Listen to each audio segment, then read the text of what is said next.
Assalamualaikum warahmatullahi wabarakatuh. Jumpa lagi dengan saya Muhammad Rahmani, kelas A33 PJJ PAI Syekh Nurjati Cirebon. Dalam kesempatan kali ini saya akan membuat podcast sebagai tugas dari MK Desain Pembelajaran PAI berbasis digital.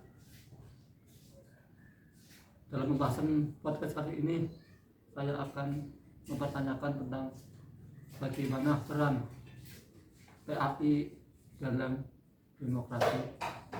Alhamdulillah saya sudah silaturahim ke Bapak Ki Haji Sobirin yang merupakan salah satu dosen di YIBN Pari Tegal. Assalamualaikum warahmatullahi wabarakatuh. Waalaikumsalam warahmatullahi Sehat Kiai? Alhamdulillah sehat walafiat selalu.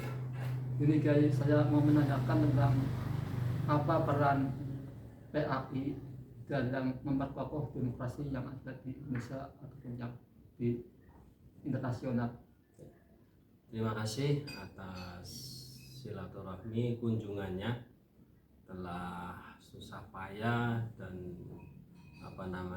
jauh-jauh mampir ke rumah kami untuk mempertanyakan tentang peran PAI dalam memperkokoh demokrasi. Kita tahu namanya PAI, Pendidikan Agama Islam, itu terdiri dari materi Al-Quran, hadis, akidah, akhlak, ada fikih, ada sejarah kebudayaan Islam. Berbicara masalah demokrasi, di mana demokrasi itu adalah keterlibatan rakyat dalam mengurus negara kita, dan kita tahu secara sejarah berdirinya negara kita yang asasnya adalah Pancasila tidak lepas dari peran seluruh rakyat Indonesia.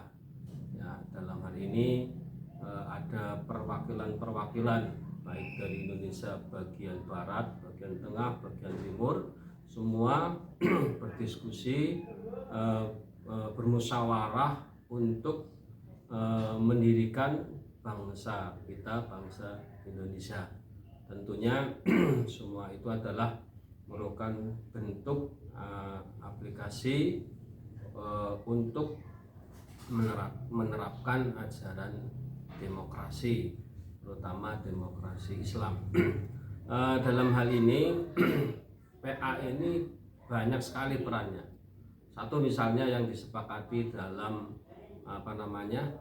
Pancasila, ketuhanan yang Maha Esa. Ketuhanan yang Maha Esa, di mana ketuhanan Maha Esa ini sebagai dasar dalam langkah perbuatan kebijakan apapun yang ada di Indonesia, termasuk kebijakan pemerintah, adalah landasannya adalah ketuhanan yang Maha Esa.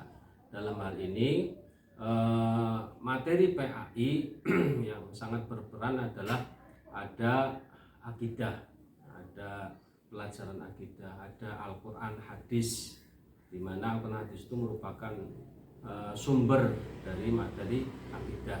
Nah, akidah ini akan memunculkan generasi-generasi yang beriman kuat, iman dari mulai iman taklid, iman tasdik, iman itu nanti ada ilmul yakin, ada ainul yakin, sampai hakul yakin. Nah, ini materi-materi ini bisa dipahami dalam akidah akhlak ya. Nah, ini salah satu peran yang memunculkan generasi-generasi yang memiliki keimanan yang kuat, dan salah satu implementasi daripada ketuhanan yang Maha Esa. Ketuhanan yang Maha Esa ini tidak lain bisa dipelajari, dipahami melalui materi PAI yang berupa akidah akhlak, akidahnya terutama dalam hal ini. Kemudian kemanusiaan yang adil dan beradab yang merupakan sila kedua. Kemanusiaan yang adil. Adil itu apa? Adil itu menempatkan sesuatu pada tempatnya. Lawannya itu adalah kezaliman, itu namanya adil. Maka konsep adil itu dalam Al-Quran, innallaha ya'muru bil adli wal ihsan. Allah itu memerintahkan keadilan dan ihsan. Adil di sini ya ini perwujudan dari Al-Quran hadis sesungguhnya. Nah ini berarti peran apa? Peran materi PAI Al-Quran hadis. Sebenarnya Allah memerintahkan untuk adil wal ihsan. Ihsan itu apa? Ihsan itu adab. Ihsan itu akhlak. Makanya sila yang kedua kemanusiaan yang adil dan beradab. Jadi keadilan. Lalu keadilan itu bisa dipelajari melalui apa? Dipelajari bisa melalui salah satunya adalah materi PAI yang namanya adalah fikih. Fikih.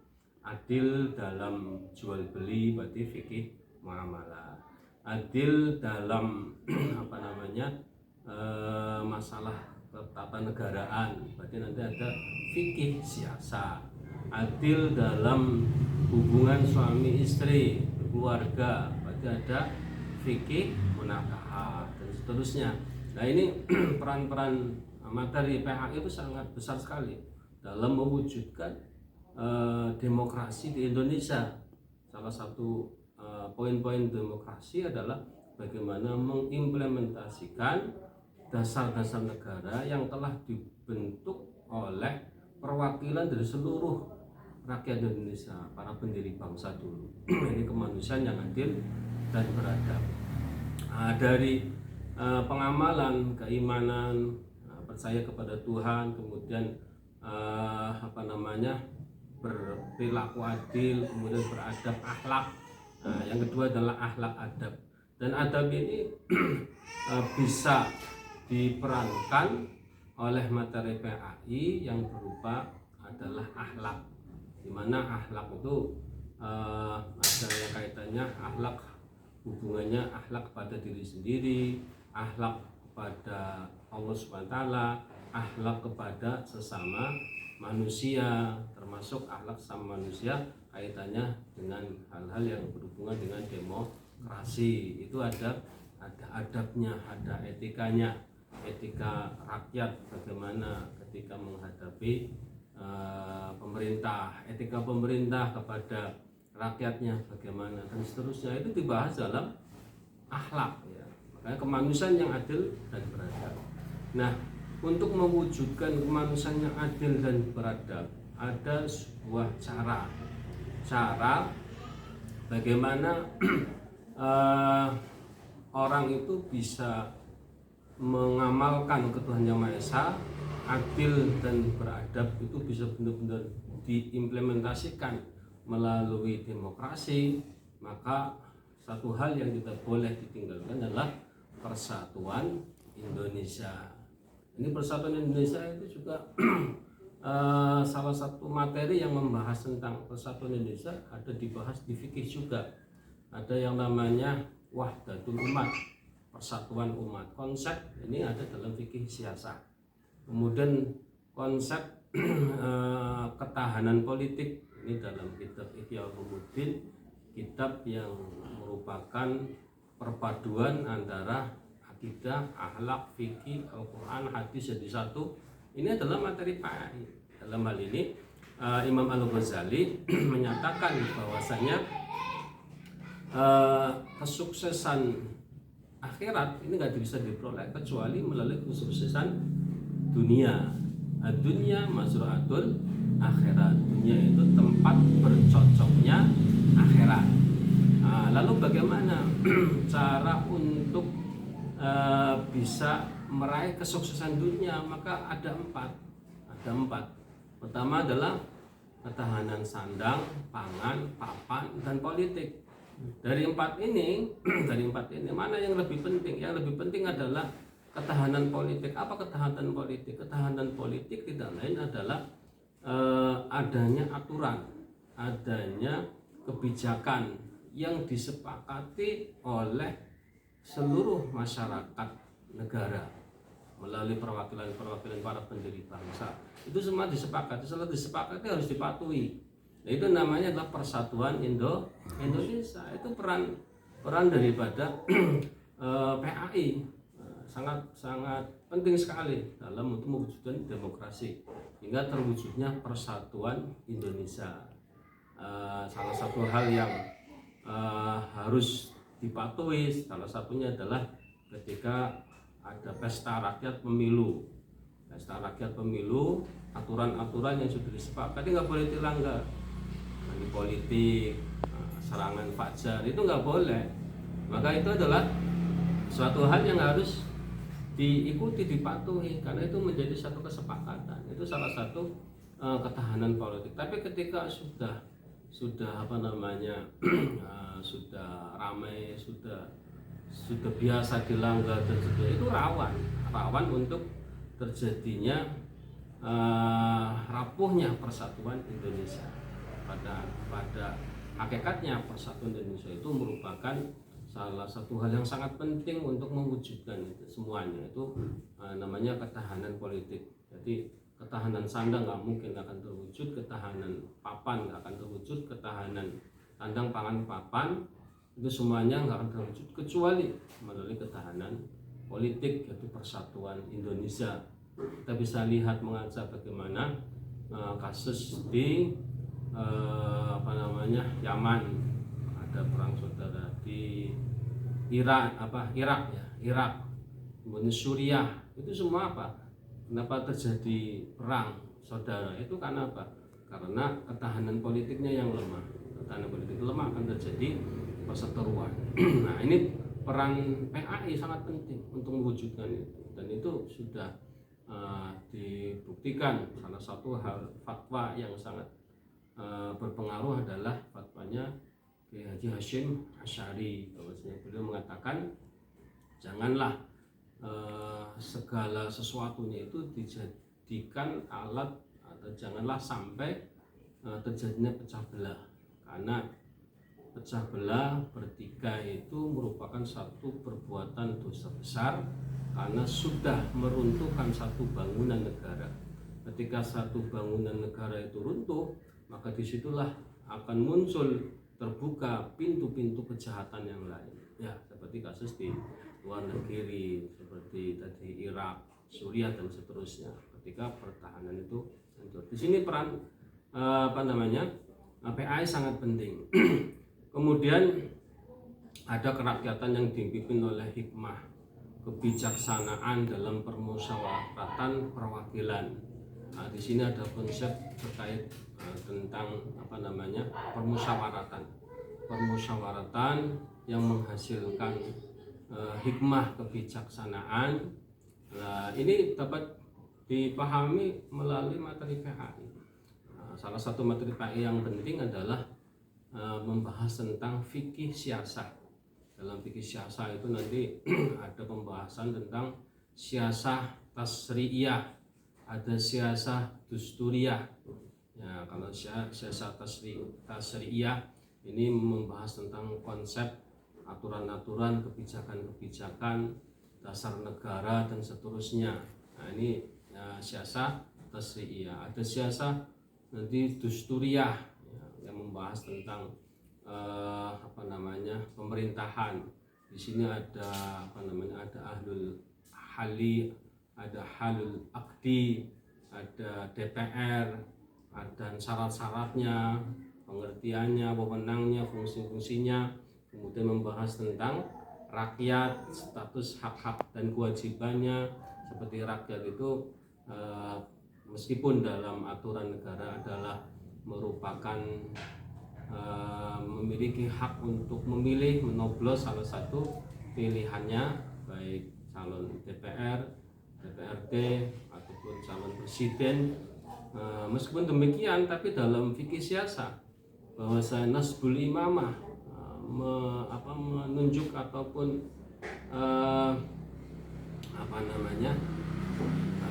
membentuk pemerintahan itu hukumnya adalah wajib.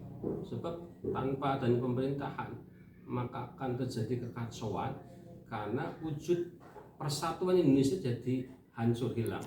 Ketika hancur persatuan Indonesia maka bubar semua yang namanya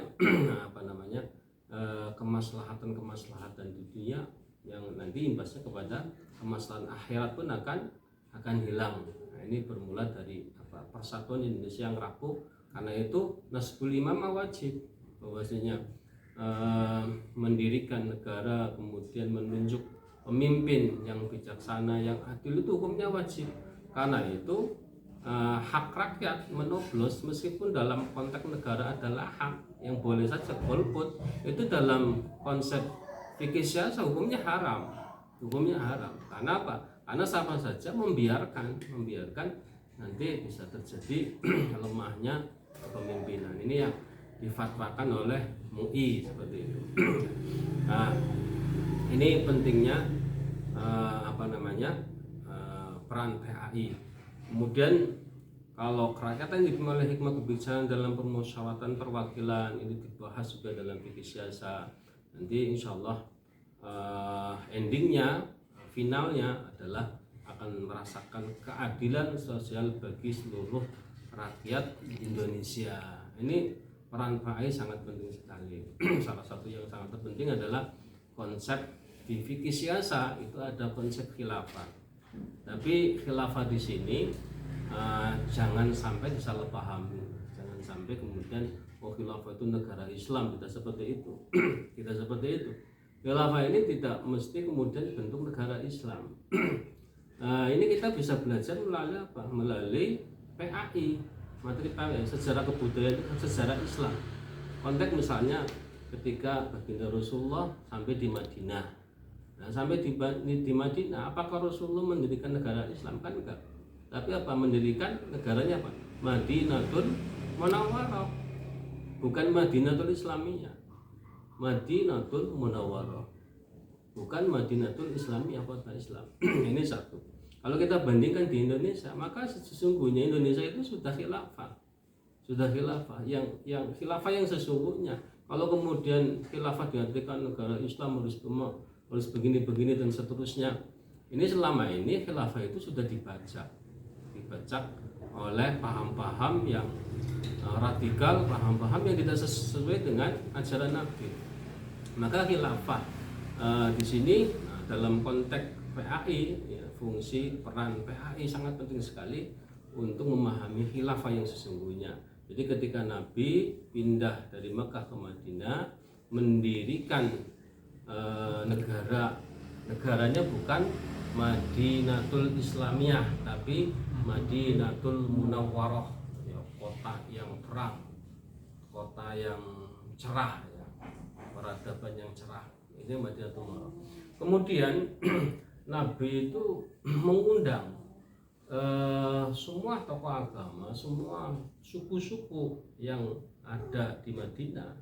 Ada Bani Quraidah, ada suku apalagi itu banyak sekali ya, ada penyembah patung, ada Yahudi, ada Nasrani, ya. Semua kumpul untuk apa? Mendiskusikan tentang dasar negara itu apa. Kalau Nabi itu egois, ya langsung saja negara Islam, Madinah Islamiyah. Dasar negaranya apa? Dasar negaranya adalah Al-Quran hadis. Nah, tapi kan enggak. Nah, dasar negaranya apa? Sohifah Madaniyah, yaitu piagam Madinah. Nah, piagam Madinah isinya apa? Isinya kesepakatan apa saja yang harus dilaksanakan, harus dijalankan oleh masyarakat negara. Nah, ini Nabi mengonsep Sohifah Madaniyah. Nah, kalau kemudian para pendiri bangsa kita itu juga sama. Mereka diundang semuanya, kumpul jadi satu, disepakati apa? Disepakati ternyata Pancasila. Walaupun sebelumnya ada piagam Jakarta, ternyata hal ini tidak disetujui oleh utusan dari negara bagian timur. Kalau piagam Madinah, piagam Jakarta mau ngotot, mau diterapkan, saya lebih baik keluar. Tapi para pendiri bangsa termasuk Kiai Wahid Hasyim, termasuk Kiai Hasyim Asy'ari dan seterusnya, ini lebih memilih mementingkan kepentingan bersama. Itu adalah persatuan Indonesia, ketahanan politik, sebagaimana dikatakan oleh Imam Al-Ghazali. Makanya kemudian para pendiri bangsa, kalau kita mengajak kepada mereka yang dilakukan para pendiri bangsa, kemudian dibandingkan dengan sejarah bagaimana Nabi mendirikan negara, maka sama persis. Maka negaranya apa? Madinatul Munawwarah. Di Indonesia negaranya apa? NKRI, harga mati, bukan apa? DITI itu apa? Darul Islam, bukan Darul Islam. Kalau Darul Islam nyontoh Nabi enggak Darul Islam, karena Nabi enggak Darul Islam. Nabi bukan Madinatul Islam, tapi Madinatul Munawwarah. Konsep dasar negara piagam Madinah, bukan Al-Quran hadis, bukan dustur Islamiyah, tidak, atau dustur atau syariah, tidak. Apalagi kemudian Pancasila bersyariat, ya. Dari mana landasannya? Kalau kita lihat pendekatan PAI sejarah Islam, sejarah peradaban Islam, bagaimana Nabi itu membuat dasar negara bukan dustur Islamiyah atau dustur syariah, itu tidak. Ya, tapi apa? Shahifah Madinah atau piagam Madinah. Baik. Nah, dalam poin berapa itu dalam Shahifah Madinah atau piagam Madinah itu, barang siapa yang memusuhi piagam Madinah maka itu musuh bersama. Maka salah satu peran penting yang difatwakan melalui Basumasa NU mengatakan bahwa siapa yang memusuhi Pancasila adalah musuh bersama. Itu komitmen daripada para pendiri bangsa, penerus bangsa, di mana ajaran-ajaran yang kita pelajari melalui materi PHI pada hakikatnya adalah memperkokoh demokrasi di Indonesia, karena demokrasi di Indonesia oleh para pendiri bangsa yang disepakati dari perwakilan Indonesia dari barat, tengah sampai timur adalah bagaimana mempertahankan Pancasila, bagaimana mengimplementasikan nilai-nilai Pancasila, dan itu kita tidak bisa memahami, kita tidak bisa mempraktekkan kecuali melalui memahami materi PAI itu tadi. Jadi perannya sangat penting sekali dalam memperkokoh demokrasi yang ada di Indonesia. Demikian ya. Mungkin ada pertanyaan. Ya cukup. Ya, terima kasih atas penjelasan yang kami dapat ini.